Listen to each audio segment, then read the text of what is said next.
நாங்கள் அப்படி என்ன தான் சார் உங்களுக்கு பாவம் பண்ணிட்டோம், நாங்கள் ஏதாவது தப்பு பண்ணோமா, இல்லை என்ன பண்ணோம், நாங்கள் இங்கே உரிமையை கேட்குறோம், எங்களுக்கு கொடுத்த வேலையை கேட்குறோம், அரசு வேலையை எங்களுக்கு அது அப்படி தானே நாங்கள் வாழ்ந்துட்டு இருந்தோம். முதல்வரையா நீங்க தான் அவங்கள கண்டிச்சு எங்களுக்கு புத்தாண்டதுமா எங்க வேலையை எங்களுக்கு திருப்பி கொடுக்கணும், ரொம்ப தாழ்மையா கேட்டு. வெல்லும் தமிழ் பெண்களை சம்திங் ஒரு மாநாடு நடத்துகிறாங்க. அந்த மாநாட்டில் முதல்வர் பேசினார், பெண்களுக்கு என்னென்ன வேணுமோ அதையெல்லாம் தேவையை தெரிந்து கொண்டு நாங்கள் வந்து இந்த மாநாட்டை நாங்கள் அதாவது இந்த திராவிட மாடல் ஆட்சி நடத்துகிறோன்ற மாதிரி சொல்லிட்டு இருந்தாங்க. திராவிட மாடல் அரசோட எண்ணற்ற திட்டங்களால வெல்லும் தமிழ் பெண்களா அவங்களோட வெற்றிகளை சொல்லும்போது திராவிட இயக்கத்தோட தொண்டனா எனக்கு அளவில்லாத பெருமை உண்டாகி இருக்கு. தங்களுடைய இயலாமையை வெளியே சொல்லி அழுது புலம்பி அவங்களுக்கான உரிமையை கேட்கக்கூடிய நிலைமை இங்கே இருக்கக்கூடிய இதே காலகட்டத்தில் ஒரு பக்கம் முதல்வர் அப்படி பேசும்போது உள்ளபடியே யாருக்காக இருந்தாலும் எரியுமா எரியாதா?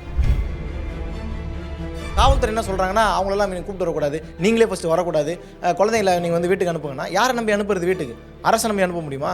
முதல்வர் ஸ்டாலினை நம்பி அனுப்ப முடியுமா? இல்லை துணை முதல்வர் உதயநிதி ஸ்டாலின் நம்பி அனுப்ப முடியுமா? இல்லை அமைச்சர் சேகர் பாபு, நேரு, மா சுப்பிரமணியன் நம்பி அனுப்ப முடியுமா? யாரை நம்பி அனுப்ப முடியும் அந்த சமூகம்?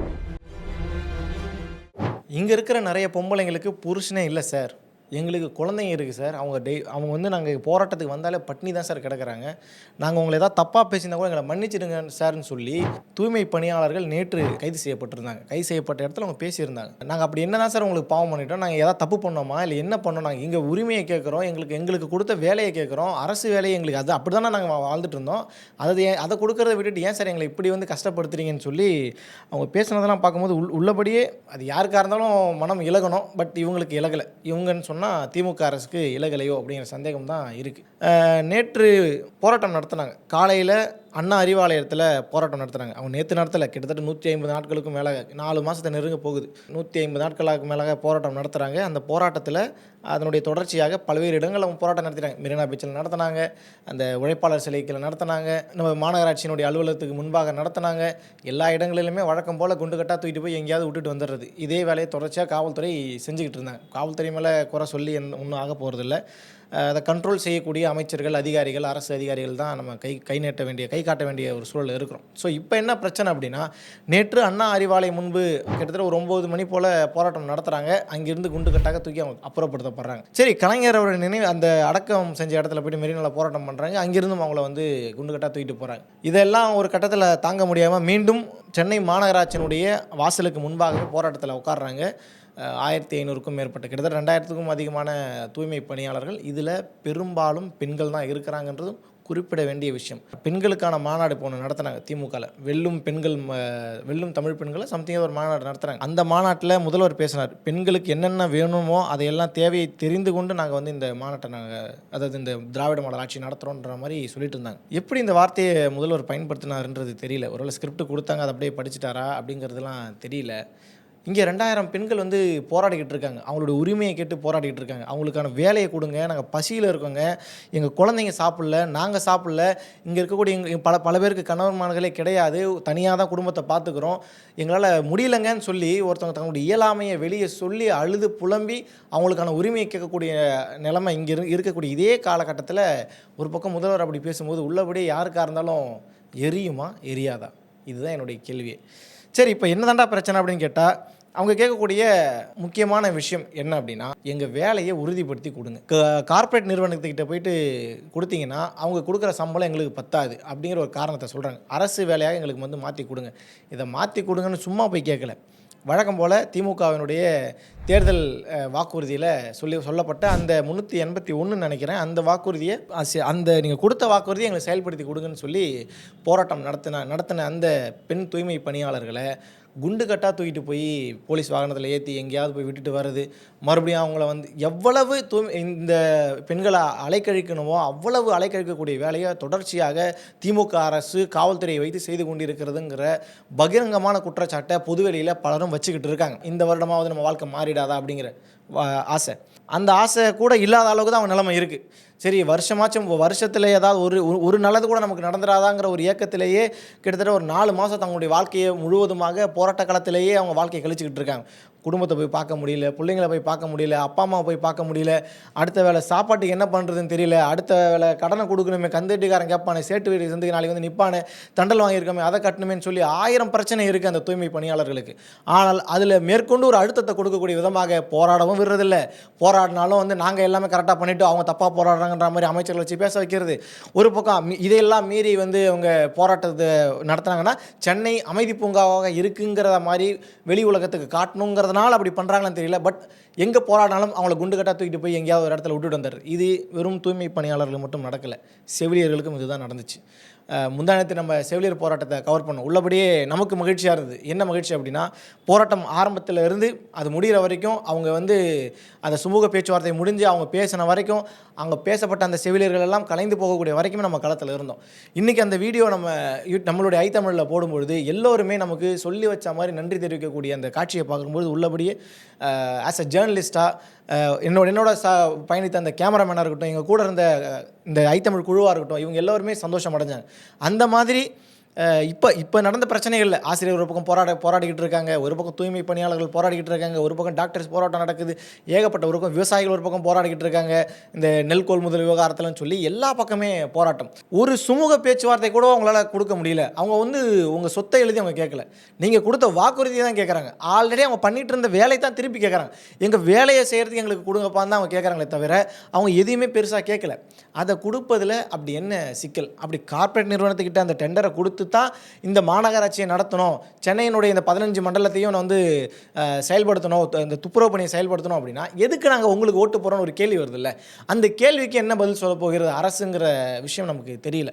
இந்த கேள்வி நான் கேட்கல, போராடக்கூடிய துப்புரவு தொழிலாளர்கள் கேட்குறாங்க, அந்த பெண்கள் கேட்குறாங்க. கணவன் இல்லாத அந்த பெண்கள் அவங்களுடைய கண்ணீருக்கு யார் பதில் சொல்ல போகிறா? இன்றைக்கி சமூக வலைதளங்களில் அப்டேட்டான செய்தியை நீங்கள் பார்த்துருக்கலாம். அவங்க பேசுகிறத பாருங்கள்.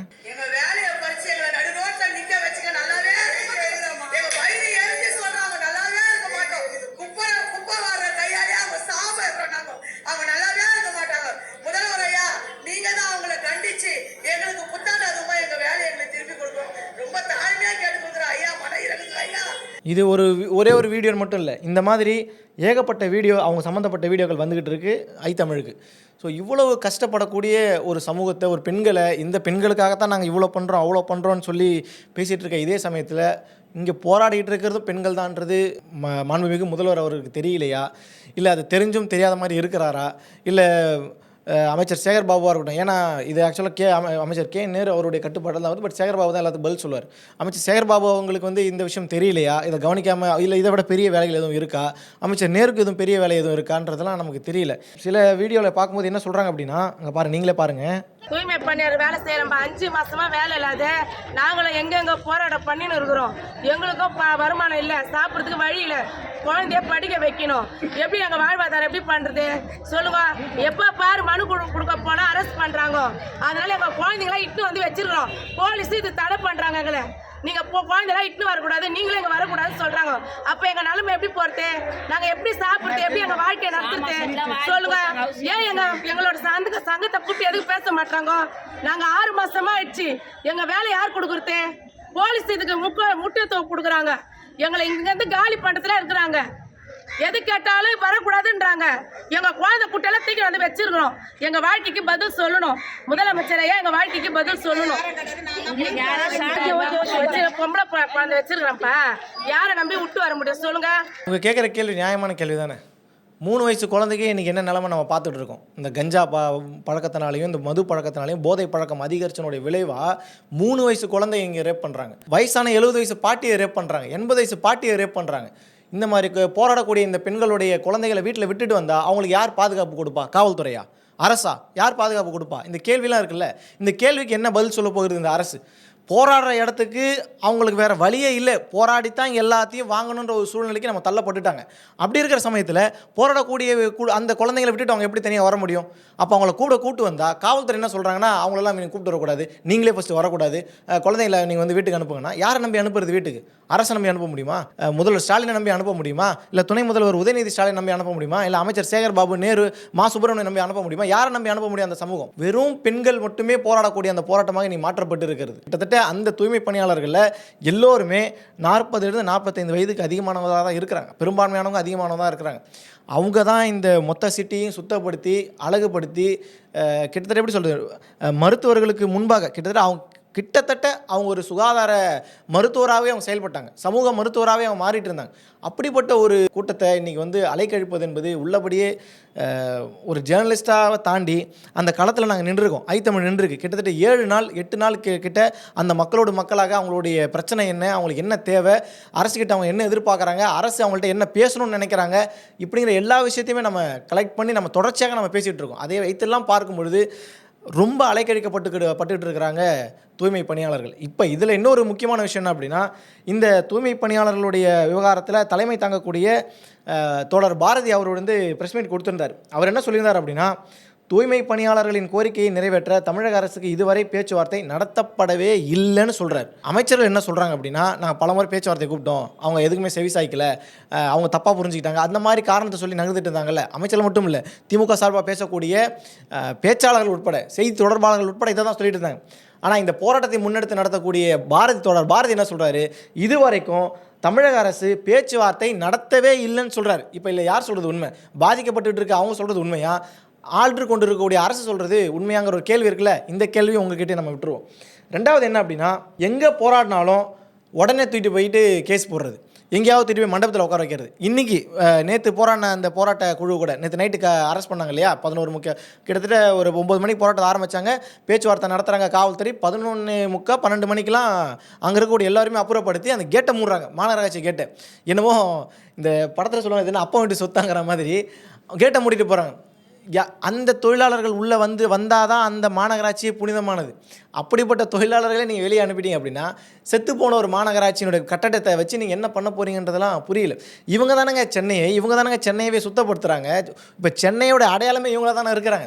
இவங்களை அப்புறப்படுத்தி இவங்களோட கோரிக்கையை கேட்காம, இல்லை ஜஸ்ட் பேச்சுவார்த்தை ஒரு சுமூக முடிவு ஏதாவது எடுக்கலாம்ல. ஏன்னா செவிலியர்கள் எடுத்தாங்க, பேச்சுவார்த்தை நடத்தினாங்க, ஒரு 17 கோரிக்கை சொன்னாங்க, அதில் ஒரு 15 கோரிக்கை நாங்கள் செஞ்சு தரோன்னு சொன்னாங்க. இதை எப்படி இதில் இன்னொரு விஷயம் என்னன்னா, ஜனவரி 8ஆம் தேதி மறுபடியும் ஒரு பேச்சுவார்த்தை, இறுதி பேச்சுவார்த்தையை நடத்துவோம், அதில் சுமூக முடிவு எட்டப்படலைன்னா இதோட பெரிய பிரம்மாண்டமாக போராட்டம் நடத்துவோம்னு சொல்லி தைரியமாக பேசுகிறாங்கல்ல. அந்த மாதிரி பேசுறதுக்கு கூட இங்கே ஆள் இல்லை. அப்படி பேசுகிறக்கூடிய தோழர் பாரதியாக இருக்கட்டும், புளியந்தோப்பு மோகனாக இருக்கட்டும், அங்கே இருக்கக்கூடிய சக தோழர்களாக இருக்கட்டும், எல்லோருமே வந்து அலைக்கழிப்பது, கைது செய்கிறது, வழக்கு போடுறதுன்னு சொல்லி இவங்க பின்னாடி போலீஸ் பின்னாடி இவங்களும் ஓடக்கூடிய சூழல் தான் இன்றைக்கி உருவாகிட்டு இருக்கு. இந்த தூய்மை பணியாளர்களுக்கான உரிமையை அரசு அவங்க வந்து புதுசாக எங்கேயுமே கேட்கல. ஏற்கனவே சொன்னது போல் அவங்ககிட்ட நீங்கள் வந்து வைரத்தையும் வைடூரத்தையும் தங்கத்தையும் எங்களுக்கு கொடுங்கலாம் கேட்கல. நீங்கள் கொடுத்த தேர்தல் வாக்குறுதியை நிறைவேற்றி கொடுங்கன்னு தான் சொல்கிறாங்க. அப்படி உங்களால் நிறைவேற்ற முடியல அப்படின்னா அந்த வாக்குறுதியை ஏன் கொடுத்தீங்க? மக்களை ஏமாத்துறதுக்கா அப்படிங்கிற கேள்வி வரும்ல. அந்த கேள்விக்கு அரசு என்ன பதில் சொல்ல போகிறதுங்கிறத பொறுத்திருந்து வழக்கம் போல் பார்க்கலாம். நன்றி.